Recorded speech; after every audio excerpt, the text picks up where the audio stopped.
Bien, muy interesante, Antonio, este tema apasionado del el trabajo de resistencia. En estos momentos me llega a la mente este esfuerzo que están haciendo los corredores, sobre todo los keniatas, etíopes, marroquí, en las pruebas de maratón. Ese cierre que están haciendo en los últimos kilómetros pareciera un trabajo meramente anaeróbico. ¿Qué pasa con estos deportistas? ¿Hay una sabiduría de su fisiología? ¿Qué pasa? Bueno, es un tema muy amplio, y muy interesante. Y tiene que ver, para comenzar, desde el trasfondo etiológico, como tú dices, ¿no? ¿De dónde vienen estos atletas? Y tú Sí, mencionabas a los etíopes, a los kenianos, a los africanos en términos generales, pero no cualquier africano, ¿no? Acá de entrada, entendiendo un poquito la fisiología y los antecedentes que tienen estos atletas y que México también en su momento lo tiene y que tenemos con qué para poder destacar en deportes de resistencia. Y de hecho, pues en el caso de la caminata, que es otro de los deportes donde México ha sido potencia, y que se ha dado varias medallas. En su momento también los maratonistas que decíamos en México se tuvo. Tiene que ver mucho con la metodología también, pero básicamente con las condiciones, primero que nada, de vida que ellos tienen. Y las condiciones de altimetría en donde viven ellos.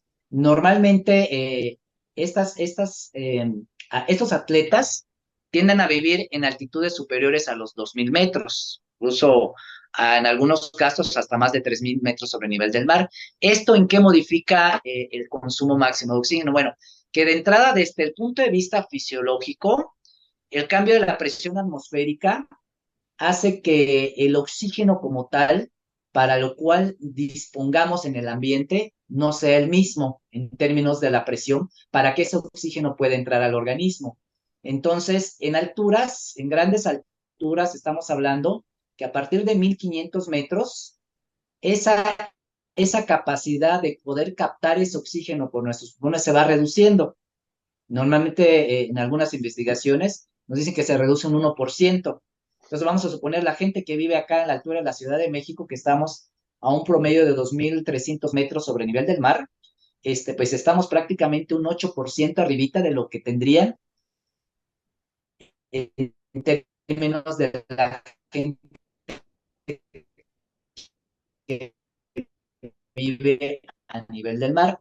¿En qué modificaba esa percepción que nuestro organismo proyecta? Entonces, esta hormona va a aumentar la producción de glóbulos rojos.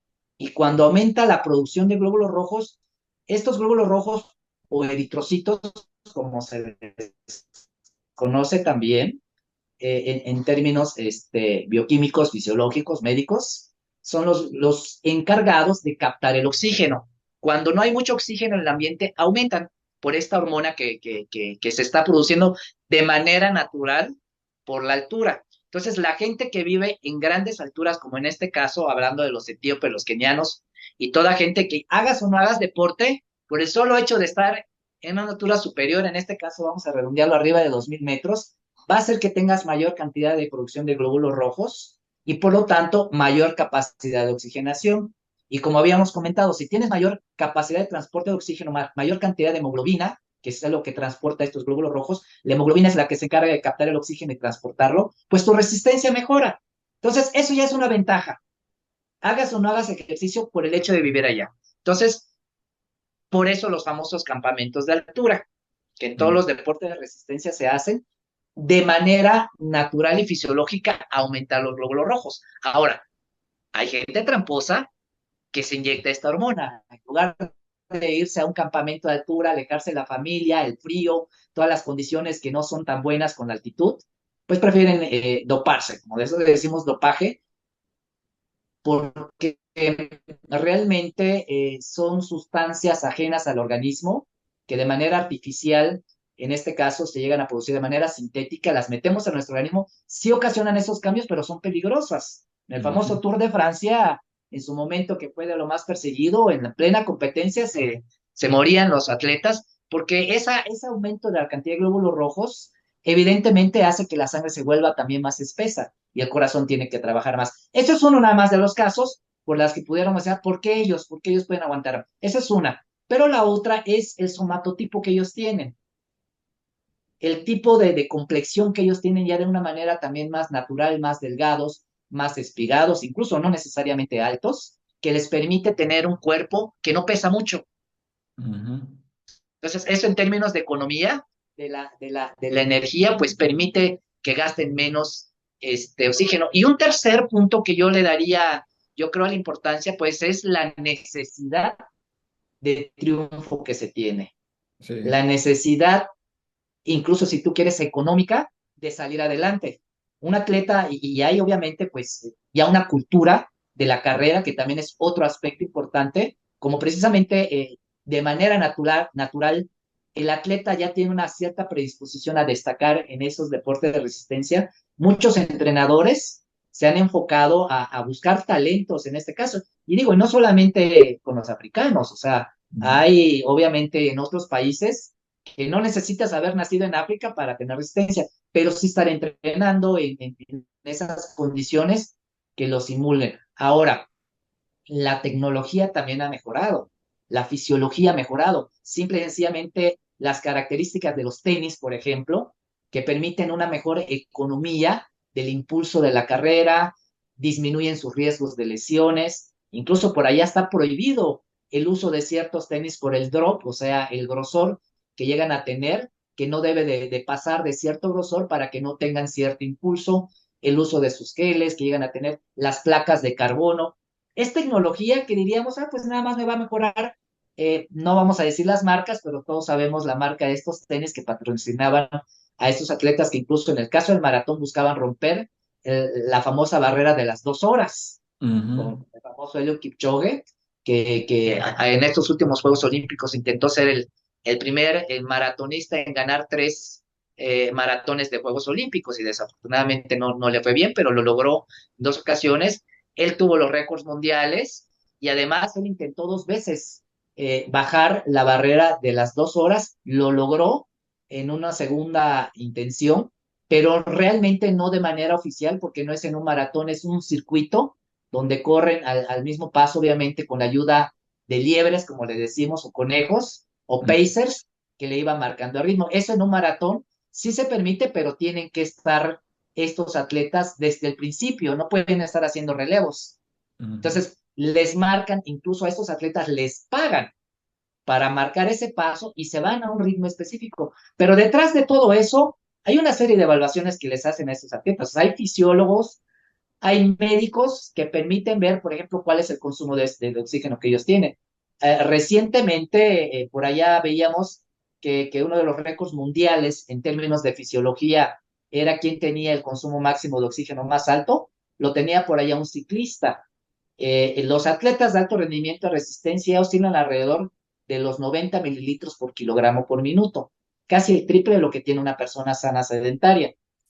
Pero en este año por allá un reporte, incluso científico, y se lo hicieron varias veces, a un triatleta que fue campeón olímpico y después se metió a las distancias de Ironman, rompió los récords mundiales y ya se superaron los 100 mililitros. No sé si tú estuvieras enterado de hasta cuánto ha llegado con pruebas, con análisis de gases, cuánto es el consumo máximo de oxígeno que tiene un atleta. Lo más curioso es que este triatleta no es de una complexión tan delgada, es de complexión gruesa, incluso para quienes vieron los Juegos Olímpicos anteriores de Tokio, pues se les hizo raro que pudiera ganar porque estaba muy tosco, muy tosco, con mucho músculo, ¿no? Pues obviamente consume mucho más energía, pero la carga de entrenamientos, que es la otra parte importante, contestando a tu pregunta, ¿cómo es que pueden romper estos récords? Bueno, al final de cuentas hay un entrenamiento. El entrenamiento no es más que un estímulo, si lo podemos llamar de esa manera, planificado, acorde a la capacidad que tiene el atleta para romper su estado de estabilidad. Tiene que sacarlo de su zona de confort. Ujú. Aquel atleta que quiera entrenar resistencia y no esté dispuesto a tener un poquito de dolor, a estar adolorido, a darse cuenta que tiene músculos que no sabía que existía porque ya los empiezan a doler, eso lo vamos a lograr precisamente con el entrenamiento. El entrenamiento es un estímulo. Las cargas de entrenamiento, que es darte un ejemplo, ellos llegan a cosa que tal vez para la gran mayoría de nosotros es la distancia que acumulamos en un mes. O sea, Ujú. para muchos que corran un maratón, apenas alcanzan a correr la distancia del maratón, pero acumulándolo en una semana. Corren de 50 a 60 kilómetros a la semana. A mí, si alguien me dice, oye, Metoño, yo quiero que me prepares para un maratón, pero nada más dispongo 2 días para entrenar los sábados y los domingos. Bueno, pues tú vas a correr un maratón que es de 42 kilómetros, 195 metros, para que seamos más exactos, ¿verdad? Y Sí, si toda la semana no juntas esa distancia, o sea, pues un sábado corro 10 y el domingo corro 5, corro 10, estás corriendo casi la tercera parte de lo que pretendes correr en un solo día. Acorde a las matemáticas, sería muy complicado, vas a prácticamente a sobrevivir un maratón si no acostumbrases a tu cuerpo a un esfuerzo continuo que tiene que ser acumulativo. O sea, ¿qué quiere decir? Que el estímulo se tiene que repetir periódicamente, no cada fin de semana, porque ese no. estímulo se pierde. Por eso, a eso nosotros le llamamos principios del entrenamiento. Y Ujú. ese es uno de los principios, ¿no? Que nosotros tiene que estarse repitiendo. Hay una periodización. Eso es importante también que los atletas lo entiendan, los corredores lo entiendan. El atleta profesional pasa por fases o periodos. ¿Qué significa esto? Que hay una etapa donde ellos tienen que hacer una preparación general, tienen que trabajar fuerza, tienen que trabajar resistencia, pero baja, a baja intensidad, su capacidad aeróbica de base, tienen que trabajar la flexibilidad, tienen que trabajar la técnica, Ujú. y en esa etapa ellos no están en su mejor etapa de rendimiento, porque van a andar cansados, la carga de trabajo va a ser un poquito pesada tal vez, van a acumular muchos kilómetros y no van a entrenar tan intensos, o sea, van a estar cansados, no tanto por la intensidad, sino por los kilómetros que van a hacer. Esa es una fase de preparación general. Cuando, por ejemplo, son novatos, atletas que están comenzando, la base de esa preparación general cuando se preparan, por ejemplo, para un maratón, es prácticamente más del 50%, o sea, es a lo que se tienen que dedicar más, a Ujú. mejorar su resistencia, mejorar su fuerza y mejorar su técnica. Pero cuando ya hablamos de un atleta de alto rendimiento, la base ellos ya la tienen de los 5 o 10 años que llevan entrenando. Su base es muy corta, porque ya Ujú. la base ya la acumularon de años. Y básicamente el nivel que les permite a ellos alcanzarlo son las competencias. Ellos prácticamente cuando entrenan, entrenan el ritmo específico del maratón. Ellos van entrenando y acumulando cargas que ya su cuerpo ya puede acumular. Ellos pueden incluso correr el equivalente a una distancia de maratón como entrenamiento. Y es entrenamiento. O sea, en Sí. un día ellos pueden correr de 30 a 40 kilómetros fácil, en la mañana. Y en la tarde hacen una floje de 15 kilómetros, por ejemplo, ¿no? Pero ya están adaptados. Ujú. Y la otra, contestando, complementando a la pregunta que tú dices, ¿cómo es que lo pueden hacer? Bueno, de entrada, se dedican a ello. O sea, no solamente basta el entrenamiento, ok, ya tengo el entrenamiento, le doy el tiempo para entrenar, que es uno de los requisitos. Ujú. Como decíamos, si alguien me dice, pues nada más dispongo los fines de semana porque mi trabajo no me permite, la familia, híjole, es muy complicado que te adaptes si ese estímulo no lo estamos repitiendo periódicamente, no tienes el tiempo. En el caso de los atletas, la parte fundamental no solamente estriba en el entrenamiento, estriba en el descanso, Ujú. estriba en la alimentación. Entonces, cuando hablamos de atletas de esta índole, es gente que prácticamente entrena, come, duerme, descansa en este caso y vuelve a entrenar. Y prácticamente a eso se dedican. Por eso es muy complicado, van a decir, bueno, pues yo no pudiera ser un atleta de alto rendimiento porque pues hay que trabajar, hay que llevar la papa a la familia, etcétera. No me puedo dedicar de tiempo completo. Son atletas que entrenan mínimo de 3 a 5 horas al día. En algunos Ujú. casos, hasta 8, como si fuera una jornada de trabajo. Por ejemplo, si hablamos de triatletas, la gente que entrena Ironman, se la pasan casi todo el día entre comillas, entrenando, pero el chiste no nada más es que entrenen, que tienen que descansar. Esa es parte de la clave.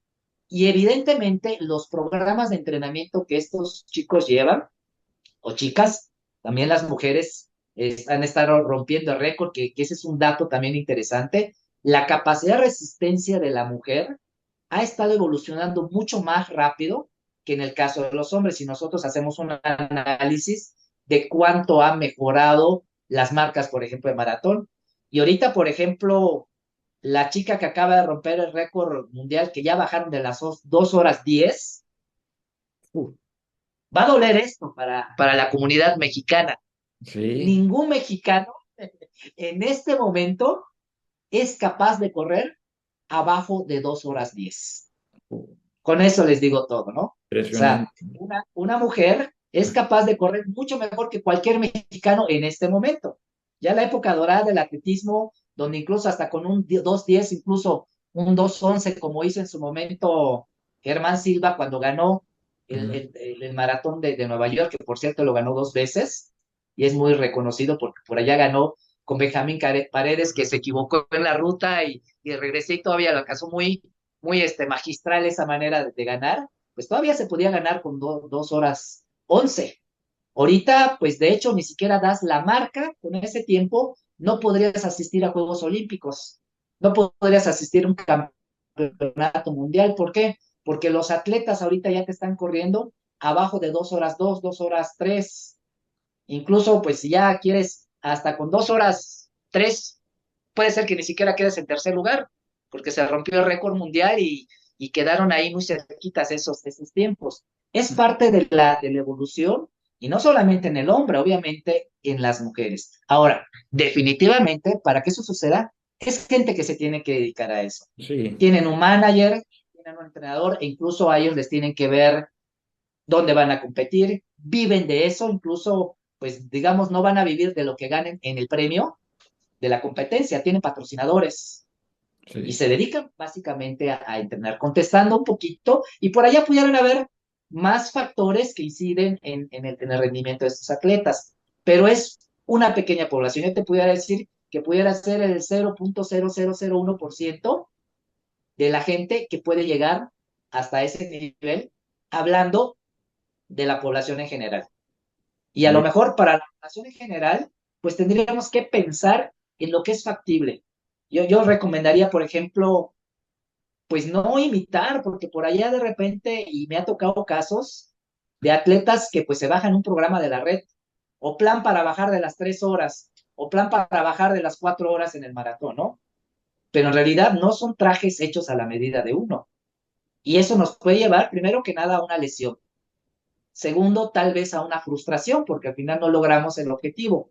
Y tal vez lo más peligroso es que nos estamos exponiendo a una situación que nos puede llevar incluso a la muerte.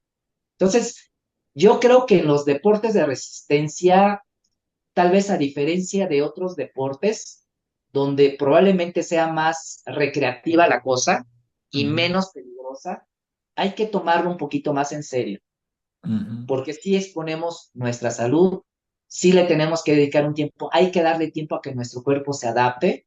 O sea, yo, por ejemplo, pues es que me sucede con algunos papás que quieren que ya sus hijos, ellos fueron maratonistas, atletas, pues ya quieren que sus hijos a los 10 12 años empiezan a entrenar resistencia. No, que entrenen otros deportes, incluso desarrollen sus otras habilidades, ya en la etapa ya adultito empiecen a entrenar un poquito más de resistencia. Incluso yo no soy de la idea de que corran un maratón antes de los 20 años, que sí lo pueden hacer, y por allá tuvimos a un gran atleta mexicano que llegó a ganar, si no me equivoco, Chicago, Alejandro Cruz, y pues todavía tiene récord mexicano de sub, creo que 20 o 22, algo así. Él ganó maratones antes de los 25 años, de los mejores maratones, Ujú. pero pues al final de cuentas, ¿dónde quedó después? O sea, la carga acumulativa también es nociva si no hay el adecuado descanso. Incluso ahora la fisioterapia, los métodos de recuperación físicos, térmicos, si tú quieres también farmacológicos, que ayudan a la recuperación del atleta. Si el atleta recreativo no se da al menos el tiempo para un masajito, el tiempo para dormir, para comer bien, pues el entrenamiento no lo van a asimilar. Entonces yo sugeriría, primero que nada, que se asesore con alguien que sea ético, que sepa Ujú. del tema, ¿sí? Sí. Segundo, que sus metas también sean factibles.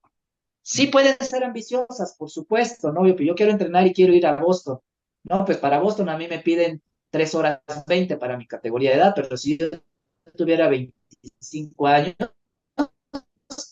me piden obviamente mucho menos abajo de 3 horas. Se acaban de sí, actualizar las marcas para poder clasificar. Pero si me veo dos marcas apenas de 35, pues apenas yo pudiera decir todavía perteneces al rebaño de las ovejas. Se va a sí, escuchar feo porque las estoy catalogando, ¿no? De sedentarios. O sea, aunque tú entrenas y ya llevas 10 años corriendo, tus adaptaciones no han sido suficientes y sigues teniendo la condición de una persona sedentaria. No te sales de ese perfil. Entonces, para que tú te salgas, necesitas tener adaptaciones que te permitan, vamos a suponer más fácil, si yo no soy capaz de correr abajo de 1 hora una carrera de 10 kilómetros, esto es, no aguantar un ritmo superior a los 10 kilómetros por hora, o no puedo correr abajo de un ritmo de 6 minutos el kilómetro, bueno, eso lo puede hacer una persona que no hace ejercicio, pero tiene buena condición física. O sea, que claro, se puede meter una carrera de 10 kilómetros y te hace 1 hora, mira, tiene buena condición. Sin embargo, no, obviamente hablando de personas jóvenes, digo, si mi sí, abuelo va a correr la carrera, tiene 80 años y me hace 1 hora, ujú, pues casi, casi, seguramente va a ganar el primer lugar de su categoría, y no por su rendimiento, sino por la edad que tiene, que nada más sí, van a ver 1 o 2 personas de su edad participando en ese tipo de retos, que obviamente con la edad también disminuye, es otra de las cosas. Ese VO2 max del que hablamos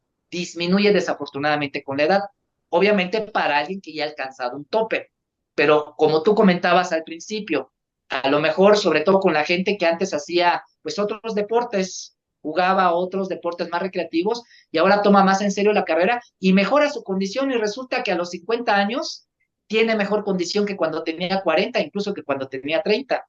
A mí me pasa con algunos de mis alumnos que llegan conmigo cuando se jubilaron y en su vida habían hecho deporte.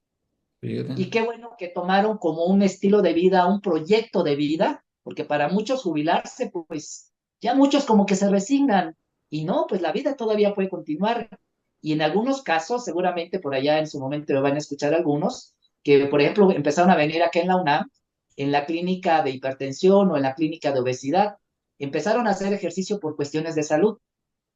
Y evidentemente es muy diferente el ejercicio que ellos hacen cuando es ciencia, pero empiezan a participar en eventos y les empieza a gustar y empiezan a entrenar y les cambia radicalmente el concepto de la vida, el concepto de la salud y el concepto del rendimiento, porque entonces ya no solamente quieren participar, ya quieren mejorar sus tiempos, ya quieren irse a otros eventos, que yo creo que la mayoría, ese sería como que el sueño, o sea, ¿qué sí, tengo que hacer para que yo mejore y me salga de ese percentil?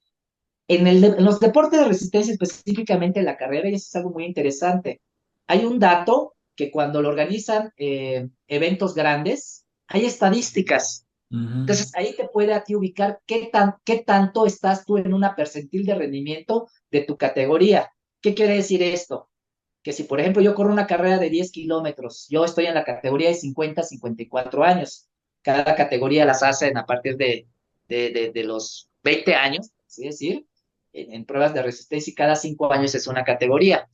Y participan 1,000 competidores de mi categoría. Y yo quedo en el lugar 500. Ah, bueno, que quiere decir que estoy a la mitad de la tabla de mi categoría. Estoy en un 50% de la percentil. Entonces yo voy a ver, bueno, ¿cuánto hace el que gana mi categoría? No, pues el que gana mi categoría en una carrera de 10 kilómetros, vamos a suponer que hace 35 minutos. Yo estoy haciendo 55, por así decir.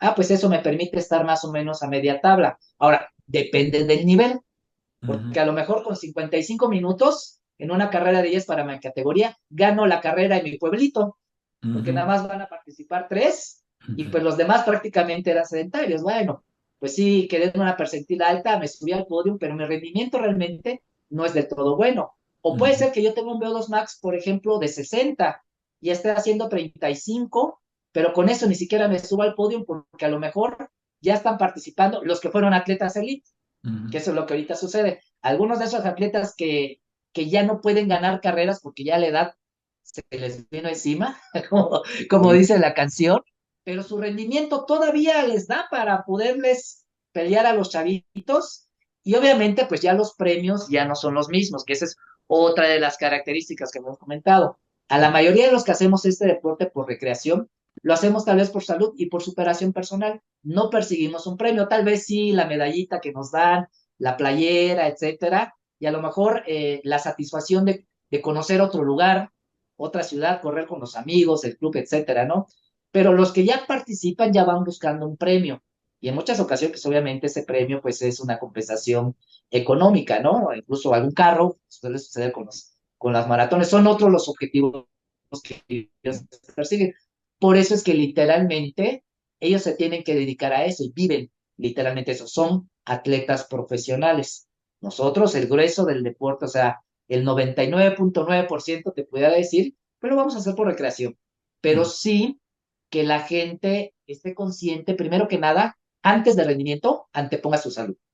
Aunque yo Sí. entreno a gente que busca mejorar sus marcas o clasificar incluso a campeonatos mundiales, por allá tuve una señora mamá de una de mis alumnas en un diplomado, que empezó a hacer ejercicio para bajar de peso, pero pues la señora tenía capacidades para poder desarrollar su resistencia y entrenando como si fuera una persona de alto rendimiento, pues asistió a un campeonato mundial. Ella fue campeona mundial a sus 52 años participando en la categoría de 50 y ella corría abajo de 38 minutos los 10 kilómetros.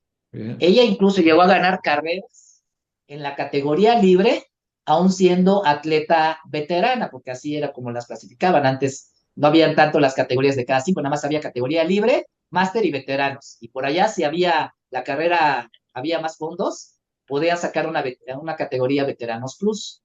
Pero tenía las características de las personas y era cuestión de entrenar, pero sí tenía que alcanzar un cierto perfil para que pudiera hacerlo. Entonces, uno tiene que estar consciente, primero que nada, que tu entrenador y tú sepas cuál es tu nivel, que Ujú. no vas a mejorarlo de la noche a la mañana.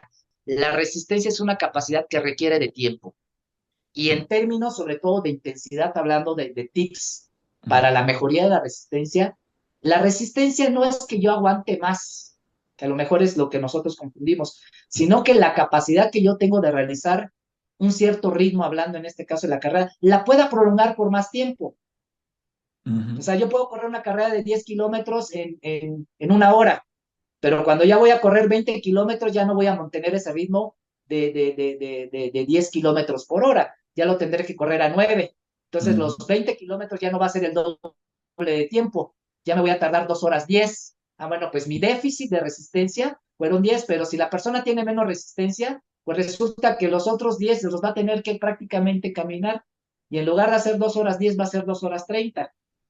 O hablan atletas que tienen muy buena resistencia y es muy poca la pérdida de ritmo que tienen. Entonces, en lugar de que te hagan 2 horas 10, te hacen 2 horas 4. O sea, solamente corrieron 2 minutos más lento esos 10 kilómetros para que mantuvieran ese ritmo. Bueno, la resistencia es eso, la capacidad que tú tengas de poder sostener ese ritmo el mayor tiempo posible. Entonces, en la lógica de mi pensamiento, a mí se me hace ilógico que alguien pretenda hacer una prueba, por ejemplo, de maratón, cuando sus tiempos en las distancias cortas todavía son muy altos, porque en Ujú. realidad va a sufrir mucho una prueba de resistencia y el problema no nada más es que sufra, está muy predispuesto a lesionarse, primero que nada. Y segundo, hay un riesgo también allá que pudiera poner en riesgo su salud.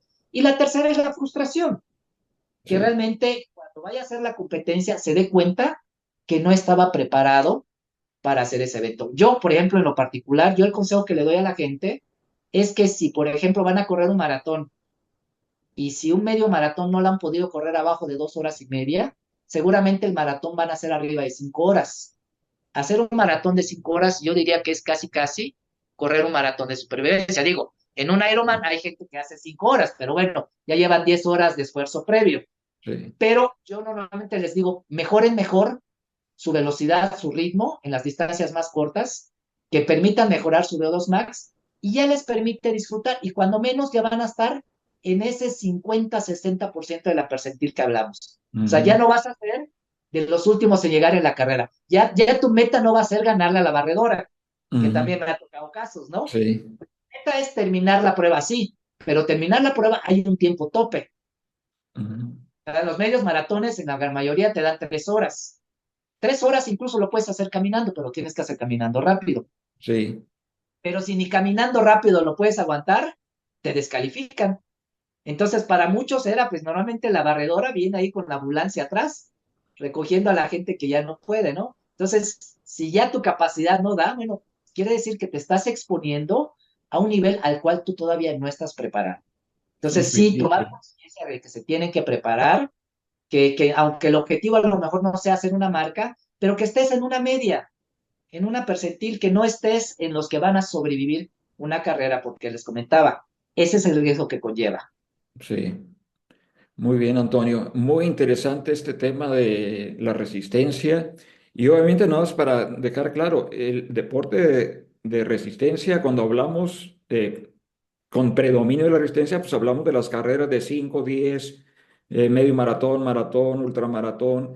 Pero, como tú bien lo mencionabas, es la base para muchos deportes. Y cuando hablabas de los deportistas, los maratonistas, los keniatas, me transporté rápido a la Champions League de equipos, sobre todo los que están llegando a cuartos de final, que cierran los tiempos extras prácticamente como si fuera iniciando el partido. Entonces, esa Los base 90 minutos de que se juegan resistencia, realmente. ¿sí, no? Así es, y qué bueno que lo mencionas, porque ellos también tienen un perfil, no tienen el consumo de un atleta de resistencia.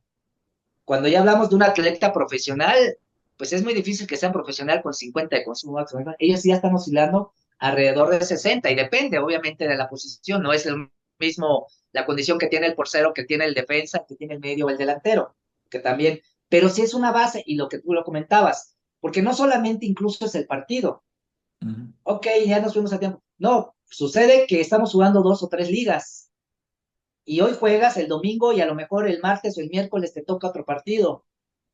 En eso radica precisamente la resistencia, no solamente en la capacidad que tú puedas prolongar un esfuerzo, sino también en la capacidad de recuperación. Mientras mayor capacidad de resistencia tiene, tu organismo se recupera más rápido. Y uno, por ejemplo, de los parámetros más sencillos que podemos notar y que cualquiera que nos esté escuchando puede ver que está mejorando su resistencia es precisamente la bradicardia. ¿Qué es la bradicardia? La frecuencia cardíaca que nosotros tenemos en reposo disminuye de menos de 60 latidos.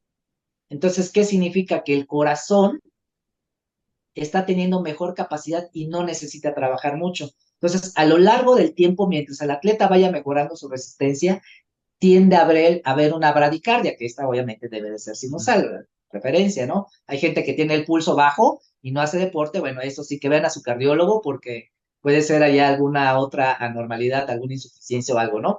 Pero bueno, ese es uno de los parámetros. Y entonces lo que tú comentabas, si hay algo muy importante en el entrenamiento es la capacidad de recuperación. Entonces, cuando hablamos incluso de competencia en los deportes de conjunto, en otros deportes, por ejemplo, el básquetbol, los deportes, el fútbol rápido, si tú quieres, que en algunas competencias o incluso en los deportes de combate, que puede ser que compitan o en los deportes individuales que compiten en la mañana y en la tarde tienen otra competencia. Si no tienen una buena base de resistencia aeróbica, su recuperación va a ser más lenta. Mm. Y qué bueno que lo mencionaste, porque no solamente tiene que ver en sí con el rendimiento específico del entrenamiento, sino en esa capacidad de recuperación. Muy bien. Pues vamos a ir cerrando, Antonio. La verdad, muy interesante lo que nos has compartido. Únicamente, pero ya por cuestión de tiempo ya no nos da.